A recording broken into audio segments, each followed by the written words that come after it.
Hello everybody and welcome to another puzzle challenge video with chessuniversity.com. This is Ryan Murphy and today we're on to our intermediate difficulty puzzles for the week, and this one's white to play and win. This comes from a position that could have occurred in the game Wang against Shapiro, played in the PNW CC Online Blitz tournament back in March on chess.com. These players were respectively about 2,000 and 1,500, and here it would be white to play and win. So if you guys want to try to solve that, take a moment to do so. And while you're doing that, if you pause the video, or if you're back from pausing the video, or if you've solved it on your own time later, I'm going to continue and show you guys how this position could have come about in the game. And yeah, take a look at the opening. There's also going to be a bonus puzzle earlier that's a little bit easier, but still good practice for people who are looking to sharpen their tactics. So this one starts off as c4, c6, g3, knight f6, bishop g2, d5. Typical way to try to block the diagonal by putting pawns to block the bishop.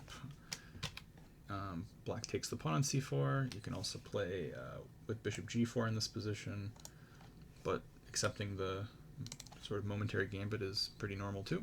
Castles e6, queen c2, and b5, trying to hold on to the pawn. Pawn to a4 to break up the queen side. And it's not so easy for black to defend this pawn now, because if they, play a6, which is the natural way to prop it up, then takes is very uncomfortable because you cannot take with the a pawn due to the pin. And if you take with the c pawn, well, then this long diagonal becomes at least somewhat annoying after a move like knight to e5 or knight to d4. I think both would be pretty awkward. White gets a pretty big initiative here. So anyway, that's why bishop b7 is played, trying to neutralize the long diagonal. Now b3 to open up the position. Other standard ideas are to move this knight from f3 to introduce a pin on the c6 pawn. So moves like knight e5, for example, look pretty normal here. But b3 is also sometimes pretty strong for white as they try to just unleash the c-file for the queen. But here black takes, and now they're up a solid pawn, though of course their development's a little bit lagging. So bishop d6 already gives the pawn back, so that's probably not a good idea. If black's being consistent with pawn grabbing, they should play a move like b4 here, or potentially a6, both of which would protect the pawn. Anyway, bishop d6 is played, and now white regains their pawn with check. Bishop c6, queen goes back to safety, and now white simply just has a very open position, good development in two center pawns, and they haven't really lost anything for it, so white has a good position. Bishop b2, just development from both sides, d3, bishop to e7, knight b to d2, and rook b8 chasing the queen, though now the pawn on a7 is hanging, so black is immediately going to have to deal with that. Queen c2, rook to c8, introducing a nice little tactical threat of taking this and unleashing a discovered attack. So knight c4 to block the c-file. Now knight to b6, piling up more pressure. But this, as all these tactics and all these subtle threats have been going on, the a7 pawn has not been protected. So finally now white grabs on a7, and after knight c4, dc4, bishop d5, trying to use this pin to apply pressure and win the pawn back. White is up a pawn here, so white should be better if they can maintain this. They play a very strong move, knight e5, simply protecting the pawn, and also introducing an exchange of bishops. So bishop takes g2 was played here. King takes g2, and now after rook a8, white already had their first major tactic of the game, where they were winning after this move. So if you want, you can pause the video here. I know we don't normally do this, but there's a nice tactic here for white if you want to pause and try to find it. Alright, I'll assume people have taken a look, and this is just a fork. It's a one-move fork, and the move is knight to c6.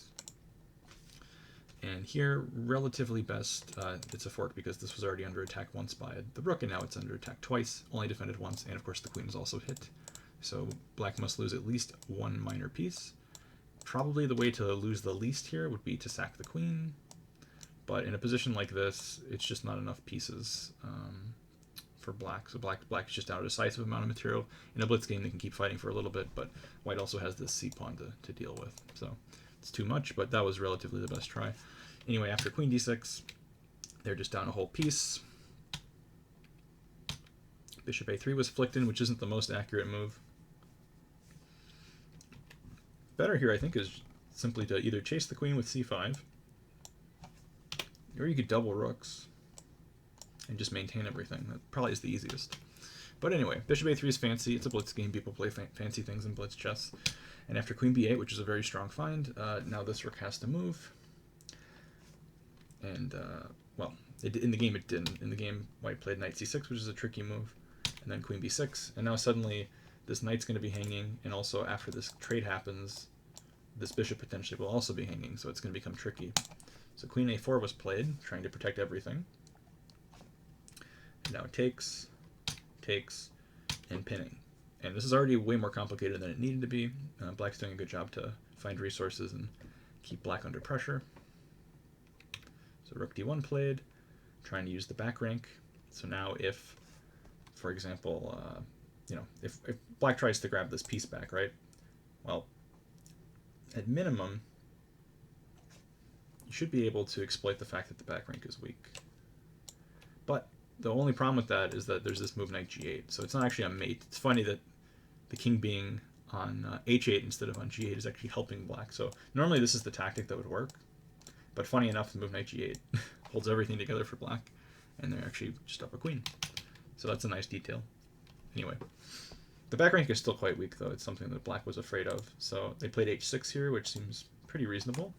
So now they're never accidentally getting checkmated on the back rank. And after c5, queen went back to b7 with check, c6, and now the queen went to c7. And our key position from the beginning of this video comes to us once we ask the question, why not take on a7? And this is our tactic of the day. It's a very famous one, very common, so it's a very good one to know. So hopefully you guys will solve it. White to play and win. Check out the link in the descriptions if you want to make your comment on the official post on chessuniversity.com. That's where you can get credit on your account in terms of reward points that you can use for future purchases on the site. So please do check that out if that interests you, and I'll see everyone tomorrow for another video.